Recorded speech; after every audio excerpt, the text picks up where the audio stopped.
Welcome to this very special interview with India's singular icon, the man who celebrates his 20th birthday in international cricket, India's favorite passion, romance, myth, cult, and perhaps the only person who I can justifiably say unites the country from north to south, east and west. Yes, welcome to this interview with Sachin Tendulkar. Sachin, thank you very much. Thank you. Pleasure to be here.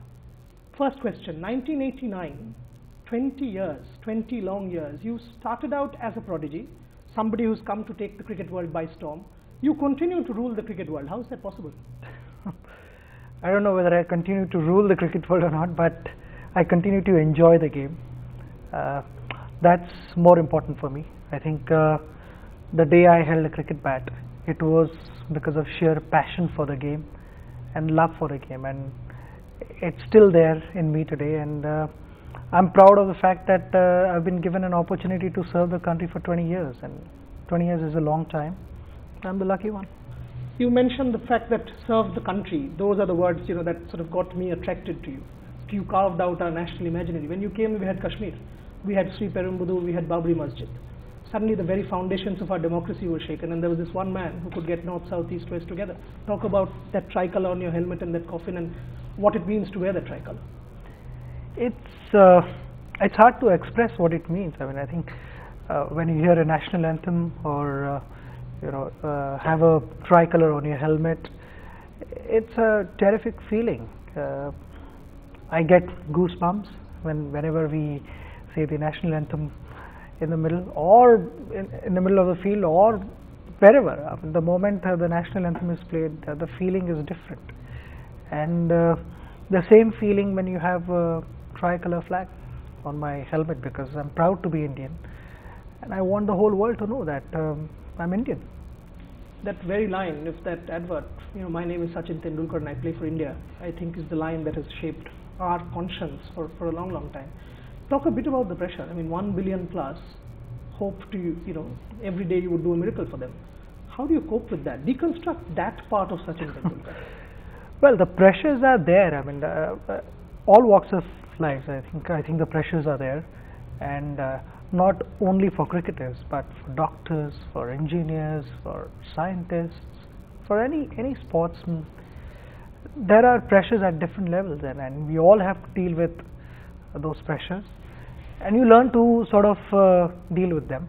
You always, not always master how to deal with that, but you're learning. Mistakes are committed. It really doesn't matter, as long as you know that from the bottom of your heart you've tried your best, and this is the best you could have done.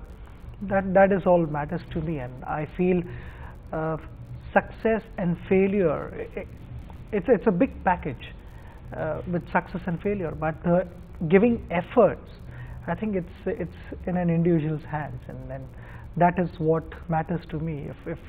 If I don't give 100%, I won't be able to sleep well at night. I feel that no, I could have tried harder, and that is something which I avoid. I want to give 100% at night. When I think about the day, even though I failed, I know that I've given my best shot. Then it really doesn't matter, and pressures are always going to be there. You can't run away from pressures of life. You have to deal with them, and when I'm facing the ball, I'm obviously not thinking of what 1 billion people are thinking, whether I should be playing on the front foot or back foot. Eventually I have to surrender myself to my natural instincts, my subconscious mind, which is used to watching the ball and just reacting, and that is what I need to do. If there are a million thoughts in my mind, and then that reaction time, it's obviously going to get disturbed, and I need to keep my mind as blank and empty as possible, so I'm merely reacting to what has been delivered. Sachin, this is very interesting what you just said. Can you just talk a bit about how Sachin Tendulkar prepares for a game? I mean, when you said, I get my mind blank, because, the viewers, everyone, I mean, as analysts, we would love to know, how do you prepare for a game? I try to keep my mind blank. It doesn't happen always, but, I think preparation, I would do a bit of visualization. I would look at the strengths and the weakness of the opposition, and try and work around that. Then obviously when I'm batting, not every day you don't think the same way. You know, sometimes your thinking is great. I mean, you're feeling good, your body is moving well. Sometimes you're not, so you got to play accordingly and figure out immediately how this particular surface is going to play and what are the strengths and the weaknesses of the opposition, and start playing accordingly. I look to do that. I try to analyze the conditions as quickly as possible and work around that, because at this level I think all the players are good, but then eventually it also matters how you can outthink your opposition. So you know, it's a bit like playing chess also. You know, you got to know. Sometimes you know that the next ball will be in this area, and it happens when you're thinking right. It happens. You mentioned this just about doctors, scientists, others, engineers. Everyone has pressure. I'll make an allusion to sports people. I mean, you know, sports people from all time. Jesse Owens in '36 facing Hitler and the Aryan supremacy, the whole theory. You know, after that Jackie Robinson breaking the colour line, and all of these are important landmarks in international sporting history. But someone, and more recent times, Roger Federer had Rafael Nadal to sort of come. But you, 89 to now, everyone, whoever you talk to, will say, no, this guy is the best batsman of our generation, the best cricketer of our generation. That is unique. Now, the question is that, you know, across caste, across religion, I've not seen anybody who doesn't like Sachin Tendulkar. That is what makes you unique. I mean, makes you Indian in a sense. You get my point. I mean, that's what gives me this feeling that India matters. Do you think that's the biggest contribution of yours? Well, I think that is my greatest strength, because everyone likes me and they want me to do well. They wish well for me, they pray for me. So it's my strength. I mean, I've got such a huge support, and when 1 million people are wishing well for you, not many things can go wrong. So that is how I look at it. I know the expectations are there, sometimes way higher than what it should be, but that is only out of affection. That is only because everyone wants me to do well and win matches for India. So that is, I look at it in a positive way. 89, let's go down memory lane a little bit. You started that nose hit, you know, and blood flowing, and the second ball cover drive for a boundary. Just talk a bit about that. 16-year-old facing up to Imran Wasim Waqar. What was it like? I remember it was the first time my brother Ajit had come to Pakistan to watch me play, and in the second innings we were 34 for 4 down, and I was batting on 2 when I got hit, a bouncer from Waqar, and I remember in that particular test match there were only 2 batsmen who played without the grill. It was Srikanth and me. So one of them got hit, the others, I mean, had a bit more protection, and after that I sort of started wearing the grill. But coming back to that game, we had played wonderfully in that series, and in the second innings when we were 34 for 4, I got hit, and I decided that I'm going to stay, because you know, this is an important phase of the series, and having played so well, you can't just go down like this in the last test match. And I sort of also wanted to show that, you know, it doesn't bother me. I've been hit earlier also, playing in school matches. You know, practice wickets were not that great, because my coach Ramakant Achrekar would make us practice twice a day, and there was no time to water those wickets and, you know, get them prepared to the standards where, you know, it's safe to bat. They were uneven, and then the bounce was uneven. Couple of times I've been hit on my nose. I said, I've been through this before. It really doesn't matter. I'm going to fight it out and show you what I'm made of. If I remember right, Navjot Singh Sidhu was batting at the other end when he got right. hit, and he actually told me that when it hit, I mean, he thought, done, end, you know, and this man now has to be rushed to the hospital. Apparently you put your hand up and you said, "Main khelega," and you know, he said, you know, when he said it, it was surreal, that how can a guy of 16 say, when he's got hit and blood flowing, that "Main khelega." Now that, do you think enduring pain and serving the nation best sums up Sachin Tendulkar? Well, when you're 16, obviously, in a way it helped because I was 16. I didn't realize what was happening around, and I was still very young. And given this opportunity, I didn't want to, let it slip away just like that without doing much about it. I wanted to prove my ability. I wanted to also convey a very strong message there that I'm not going to back off. And from whatever you hear, when you get hit, either the players are scared of a cricket ball or it makes them tougher. And luckily in my case, I got tougher. And after that, I mean, I've got so many blows on the body, but it's part and parcel of the game. I mean, if you have chosen to play with a seasoned ball, you are going to get hit.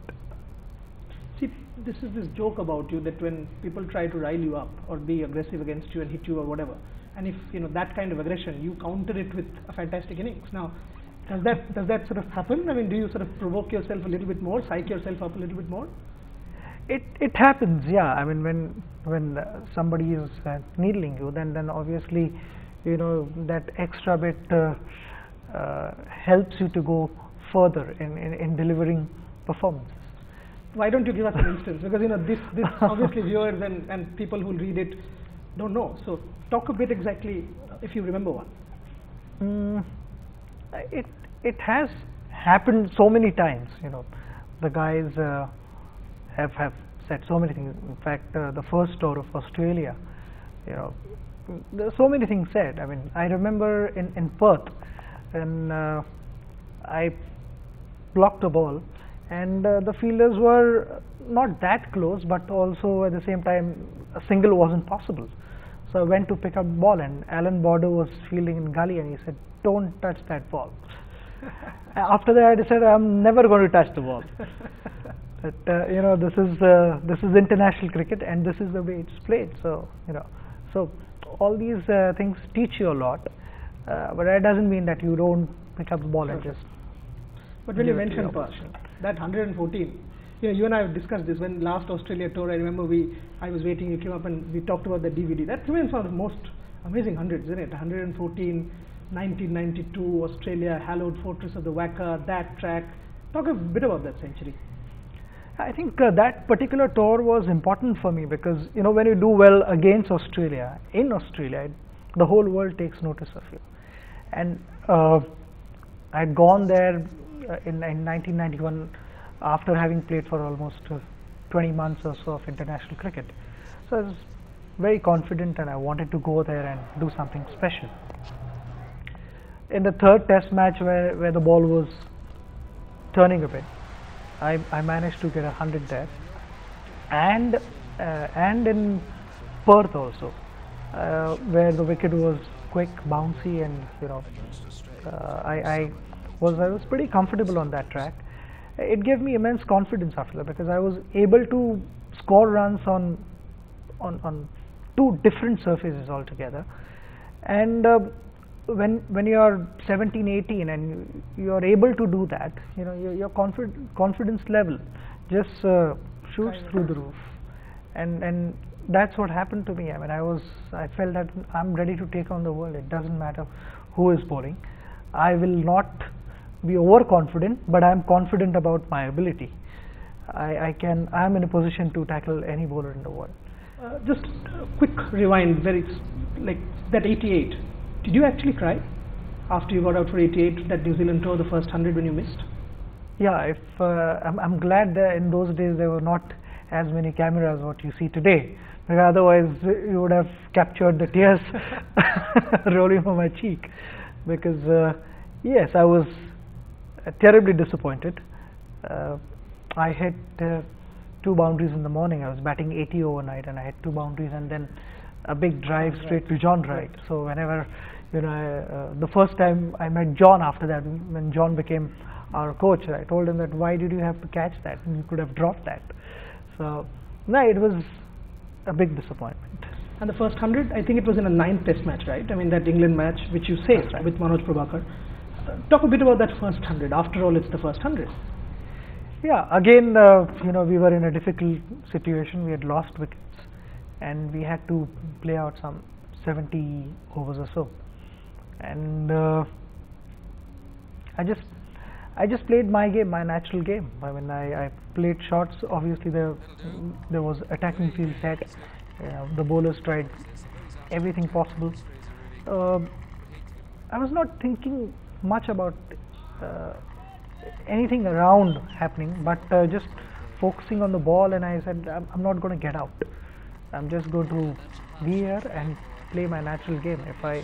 If I find the ball in the areas where it needs to be put away, I'm going to put the ball away. If I need to leave the ball, I'm going to do that, and just react to what has been bowled. And the thought process was that as simple as that. Nothing more than that. But first 100, and also it kept us alive in the series. Yeah. We were able to draw the game, and it kept us alive in the series. So now when we think of Sachin Tendulkar as a one-day player, obviously the thought is Sachin Tendulkar as opener, and sort of take the match by the scruff of the neck and win it for us. But that New Zealand game, 47 ball 82, I think we were chasing 140 odd. How did it happen, and why did you decide to open? How did the team management get convinced? Well, that particular match, I remember in the morning, Sidhu was not fit, and I was the vice captain then. So I told Azhar and Ajit Wadekar, our coach then, that give me just one opportunity. I am very confident in the first 15 overs. I'll go and I'll go over the top, and 30-yard circle, that restriction would definitely allow me to play big shots, and I'm feeling extremely confident. If I fail, I'll never come to you again. Just give me one chance. And Sidhu was also injured, so this was the only opportunity. I said, I'll never come again. If I fail, the chapter is closed. And everything went the way I had imagined, I had visualized.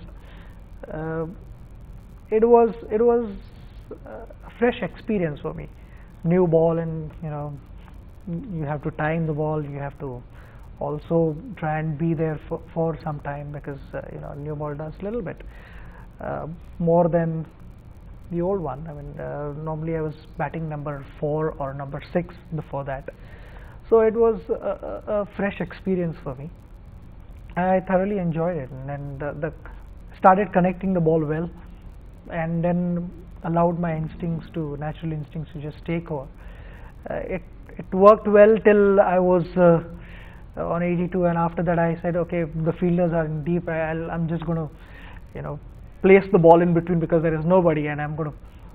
Vinod Kambli was batting with me, and I told him that I'm going to place the ball here, and we will run to, which will put pressure on the opposition. They wouldn't know what to do then.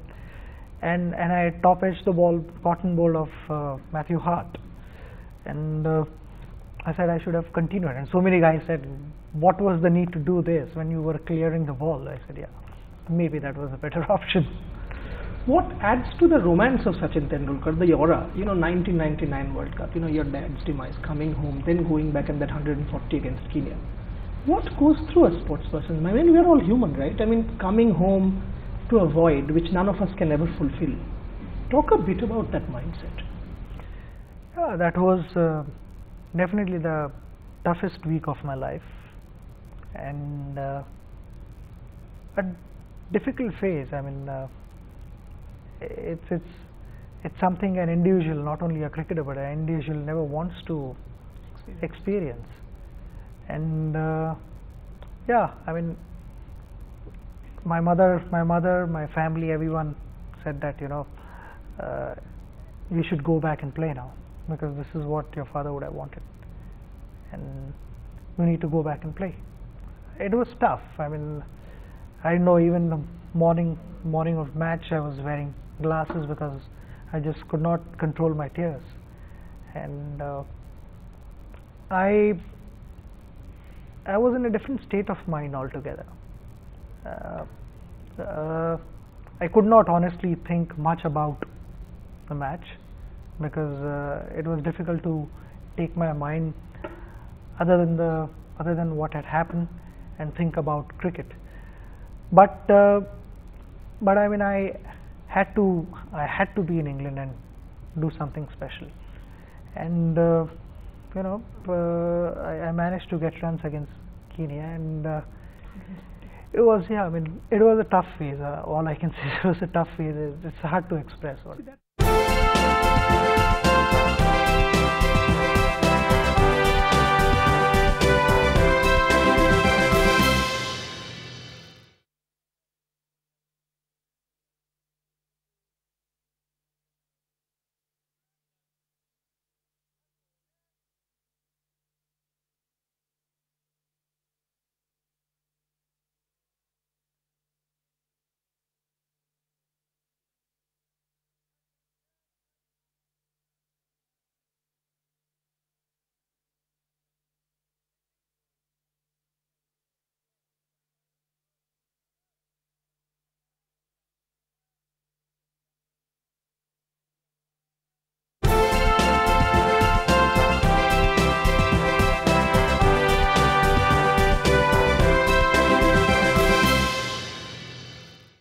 Somebody of our generation who can do that is actually extremely inspiring. But moving on, I mean, I can't sort of not talk 98 and that Sharjah knock. I mean, all of us remember, I watched it on telly. The players were lying flat on the ground. We were chasing that final.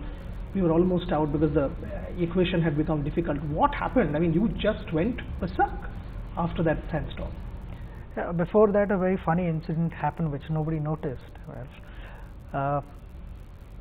We were there in the field, and the storm was, you know, it was a new experience for me. I had never seen anything like that, and I thought I'm going to get blown away. So I subtly moved close to Gilchrist. I said, if I'm caught in this, I'll take him with me because extra weight might help. But after that, we went to the dressing room, and you know, started calculating and all those things. And before leaving the dressing room, you know, obviously the mood inside the dressing was that we are going to do it, and we all went out with that grit and determination, and it worked beautifully. That was an innings where you know, sort of wherever I was expecting the ball to be, it was coming that area. And you know, once you start timing the ball well, and wherever you expect the ball is there, you sort of start aligning your body in that position, and even before sometimes the ball is delivered, you know that it's going to be here. I'm going to hit this shot, and all those things happen. It's like a puzzle, jigsaw puzzle, and you know, you get a few things right, and the rest will automatically fall in its place. You batted like a man possessed in the final as well. I think it was your birthday, 24th. Yes, yeah, it was my birthday, and there was just 1 day's gap in between, so it was tough on the body, especially when you play in Sharjah. The conditions are pretty tough, and I remember after that 100, I got back home the next day, and it took me about good 2-3 days to recover from that, because I was completely drained and feeling weak. So weak that, you know, I just didn't feel like doing anything. I rested for 3-4 days after that and didn't do anything at all. 99, that 136 against Pakistan, how difficult was that? That pain, we remember, I mean, you playing that paddle sweep 82 for 5, sort of getting out ricochet, and then with Nayan Mongia, very similar to that Hyderabad game, 126, and then how difficult was that? I mean, that innings for me still stands out. I think that particular match was a big game, because that was the first test match I was playing against Pakistan in India, and I had already completed 10 years of international cricket, so it was a big match, and we were in trouble initially, and there were a couple of partnerships in the middle, and when we got so close to winning, before that, after lunch, I started cramping in my back, and also started feeling a lot of pain in my back, and every time when I had to extend myself, the body like that, to drive, it was creating problems for me, and I was aggravating that. And it reached a stage where I just could not stand properly, and I thought, before I have to go off the field, I better finish the game. And I had hit 4 boundaries, and trying to time another one just over the bowler's head, I top edged the ball, which was dusra, and caught at mid-off of Wasim Akram took the catch. It was a big disappointment, and after that I remember we were all in tears in the dressing room. It was terrible. It was a huge setback. It was tough to go out and accept Man of the Match award. I could not go out, but all I can say is, it sort of the memories were refreshed again when we played against England last year in Chennai, and we were in a similar position. And I told Yuvraj that I've gone through this nightmare. Finish the game and we will go in. And that we will not dedicated to the victims of the Mumbai attack, making it all the more special. Just talk about it. Yes, I mean it was an extremely unfortunate incident which happened in Mumbai, and to overcome such an incident, I think it's tough, and the more pain is felt by the ones who've lost their dear ones, loved ones. We were hurt, but their pain was something else, and the stories that we got to hear were, it was tough to digest all that. And when we went there, it was very nice of England cricket team to have come back and played they played couple of test matches, one in Chennai and Mohali. So that gave us a chance to make people divert their minds at least for 5-6 hours somewhere else. And first 3.5 days were tough for us, and then Sehwag played a terrific innings on the 4th day in the evening. He set up that game for us beautifully, and after that with Yuvraj, we had that partnership and won the game. It was a terrific feeling, and I felt even for a second, if the Indian cricket team was able to make all the people smile, so that was our achievement. And that's why, on behalf of the entire team, I dedicated that match to all the people of India.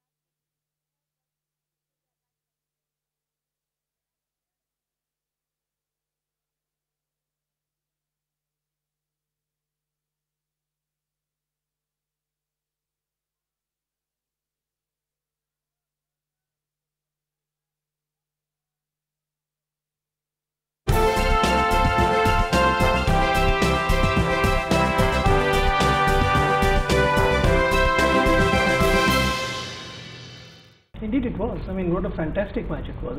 But when you talk Pakistan, 99, the tragedy got completely transformed into euphoria in Centurion, right? 2003? Yes. People had started talking to me about Centurion match exactly a year before the World Cup. So in 2002, March, April, that sort of started, just 1 year to go and we are playing here, that is match for us and all that. So I don't know how to explain to them that that is 1 out of 7 or 8 matches that we are going to play. It's important, and so are the other games, equally important. We have to, if we are looking at winning the World Cup. We have to win most of the games. So, but for many it was India-Pakistan match and we have to win. So the build-up was such, and the atmosphere was terrific.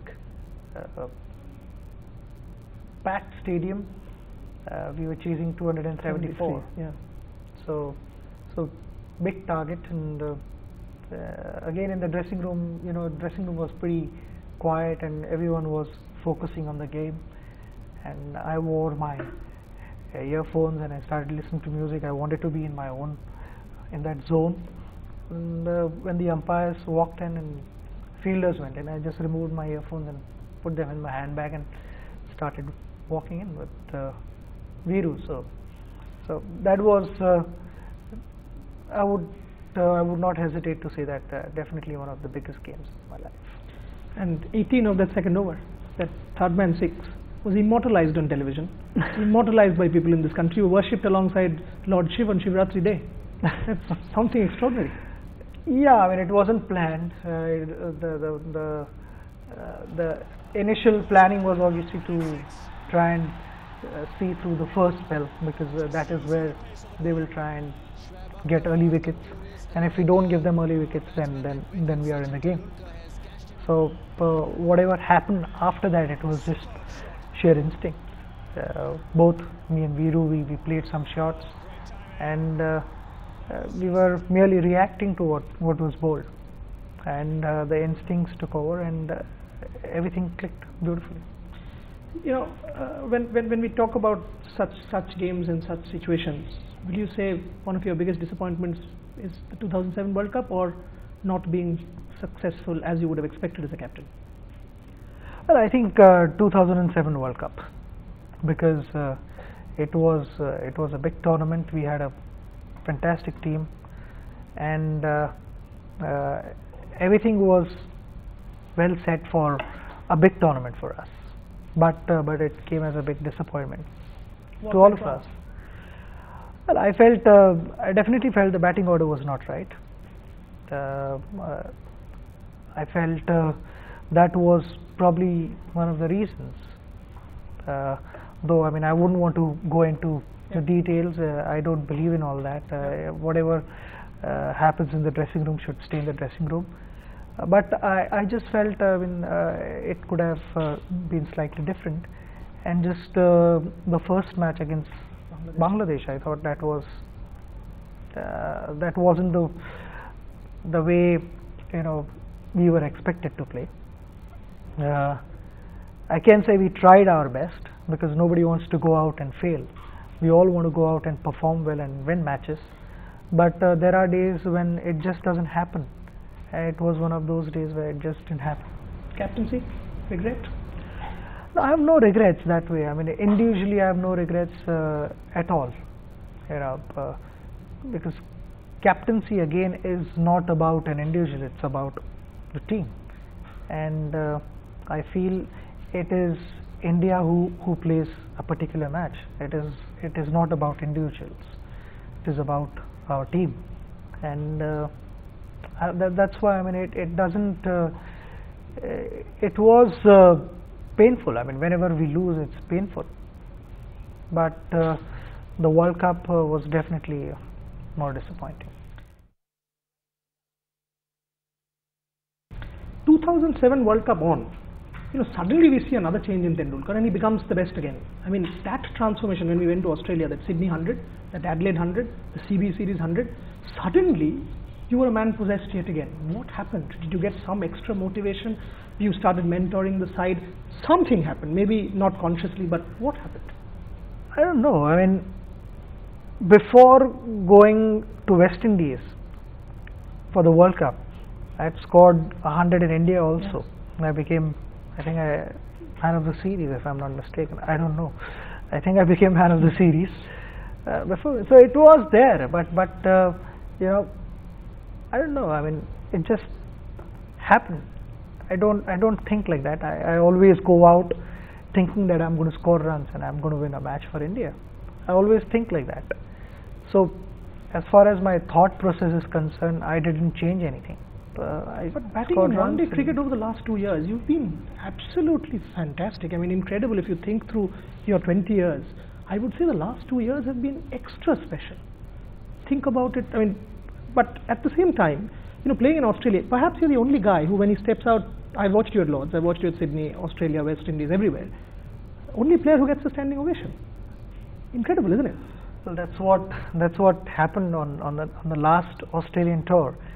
Whenever I walked into bat, I got standing ovation, and I was asked by so many guys, how does it feel? I said, I had to say jokingly that maybe they think that it's my last tour.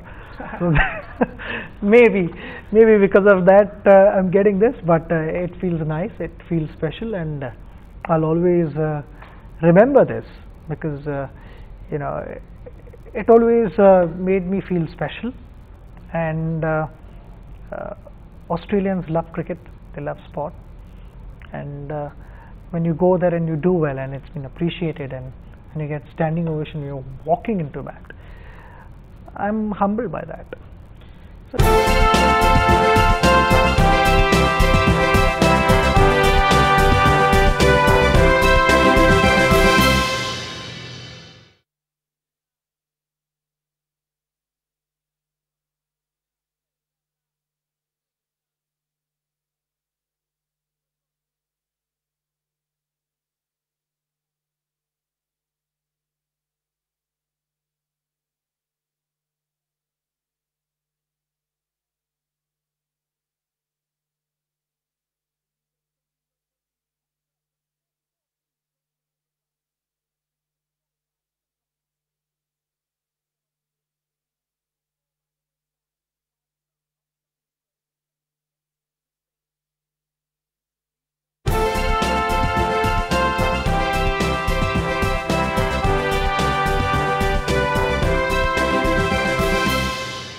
Sachin, I must ask you this. 163 this year in ODI cricket, not out. 175 in that heart-wrenching 3-run defeat in Hyderabad.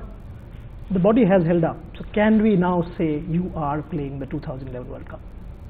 Yeah, the touchwood, the body has held up quite nicely. And of course I'll be playing 2011 World Cup. So that little piece of silverware at the Wankhede held aloft would be the ultimate finale, the romantic climax? Yeah, by God's grace, we should be able to achieve what we all want to achieve. So, hopefully. Anything that you would have done differently in the last 20 years for Indian cricket? As I said earlier in the interview, from effort point of view, I've given 100%. But there are so many matches where I feel, oh, why did I do this? Like the one in Hyderabad. You plan something, but it doesn't happen. I mean, what did you plan? I knew that the kind of field setting, it was going to be a slower ball. So I said I will not take any chances by hitting up in the air in the front. I'm just going to guide the ball to short fine leg, and if I beat the short fine leg, it's going to be a boundary. But again, I mean, the ball bounced a little more than I expected, and it hit the bottom of my bat. I tried to hit the bottom and went up. So many things that you want to change now, but they cannot be. Yeah. But I feel from effort point of view, I've given 100%. So the other teams are also out there to win. It's not only India who wants to win, and the other teams are happy giving away the game. So it's about competition. As long as it's a fair competition, it's fine. 3 final questions and I'll finish off. This is Saurav's question, not mine. He says that's your best. Agree? Disagree? I would say maybe, yeah. I mean, I always feel test matches require a more concentration, determination, grit, vision. His points were, you're 37. We compared it with Chennai and Sharjah. He said you were 37. You fielded first. You're chasing 350. You batted till 47th over. Now that is inhuman. I texted you. I say I would have, had we won that game, I would have asked you, are you human? But those were his reasons. Yeah, I'm 36. 36. So Maybe because I'm 36, I was able to do that. Maybe I'm 37, I don't know. I'm Well, just you have joking, to but 2011. no, but yeah, it was nice. Uh, I felt I was in that zone, and when you are in that zone, then you don't know actually what's happening around you. You just want to watch the ball as closely as possible, and you're constantly planning. If the ball lands in these areas, then I'm going to play there or whatever. I mean, so I felt I was in that zone, and I was planning, and I didn't realize. And when the game had almost, we sort of won the game, I would say, but not won again. So close to it, but yet so far. And one thing that I've actually enjoyed a lot again, is your mentoring of younger players. That game, many others that I can sort of talk about. What do you tell them? I mean, the way you guide them, it's like a university teacher guiding a PhD student, sort of Suresh Raina, Ravindra Jadeja to some extent. Or in the dressing room, or in the practice sessions. There's so much money, commercialism. There is obvious distractions, right, with the IPL, post-IPL, etc. What do you tell them? How do they maintain their head? I think it's just about progress. I mean, if you see 10 years ago, there was not as much money. Now there is more money. But it's not about money, because when I picked up a cricket bat, I didn't think that I was going to make millions because of picking up a cricket bat. It was because of love for the game, passion for the game. And I wanted to play for India. That was the ultimate dream for me. I will not give even 0.1% away if somebody says, okay, would you compromise that much if we paid you this? I will. That's my life. Cricket is my life, and I'm sure all the guys in the team, they feel the same, because as a 5-6 year old, you barely understand anything, and you pick up a cricket bat or a cricket ball only because you love doing that. And then whatever happens after that, it's just about progress. So I feel getting distracted and not being distracted, whatever, I mean, it's up to an individual. I feel if my focus is on the game and I understand the priorities in life, I don't think any individual can get distracted like that.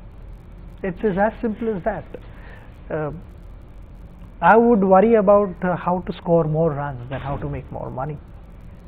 20 years and still counting, how would you want to be remembered? Obviously as the greatest ever, as far as I know, who's played the game for India and perhaps the world, because I keep comparing with Sir Donald. But at that point in time, the number of test matches gaps, and with you, T20, ODIs, the cramped calendar, you would have played 50 years had you been born at that time. So obviously, let's not even talk about that. That's a cliche that you're the greatest cricketer to have played for India. But how do you want to be remembered in the pantheon of Indian sporting history, for that matter, world sporting history? Somebody who played for the team, and somebody who was true, sincere, and honest as a member of the team. And what can I say? I mean, it's tough. I think I don't know. I mean, I can't think of anything. I just feel I've given it all. Whatever I felt or whatever I thought of, I've always expressed myself in the team meetings and the dressing rooms, and I've shared my ideas. And somebody who always wanted to be a good team man, and obviously the whatever I've been able to achieve as an individual, it's just I think the reflection of my contribution to Indian cricket. I was always part of the team. See, this is the humility that I keep talking to you about. This is what makes you what you are. My favorite icon, India's favorite son, and I think for 1 billion plus, their favorite romance. Thank you very, very much for talking to me. Thank you very much, Sachin.